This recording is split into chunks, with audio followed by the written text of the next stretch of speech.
इस समय मध्य पूर्व में तनाव चरम पर है। इजरायल लगातार लेबनान पर हमले कर रहा है, जिसके बाद गुस्से में आए ईरान ने इजरायल पर लगभग 200 मिसाइलों की बरसात कर दी। ईरानी हमले से इजरायल अभी उभरा भी नहीं था कि लेबनान में उसे हिजबुल्लाह ने तगड़ा झटका दिया। जमीनी लड़ाई में इजरायल के 22 वर्षीय कैप्टन समेत 8 सैनिकों को हिजबुल्लाह के लड़ाकों ने मार गिराया।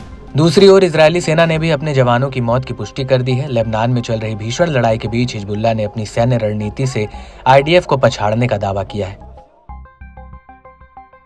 हिजबुल्लाह का कहना है कि उसने इजरायली सेना पर बमों से हमला किया है। उससे आईडीएफ में हाहाकार मच गया। उसने दक्षिणी सीमावर्त गांव के पास इजरायली सेना का विस्फोट उपकरण से निशाना बनाया। इस हमले के लिए इजरायली सेना तैयार नहीं थी और इससे उसमें अफरा तफरी मच गई। हमारे हमलों ने आईडीएफ को चौंका दिया है। हमने इजरायली सेना की यारून गांव में घुसपैठ की कोशिश को नाकाम कर दिया। आईडीएफ ने हिजबुल्लाह के हमले पर क्या कहा?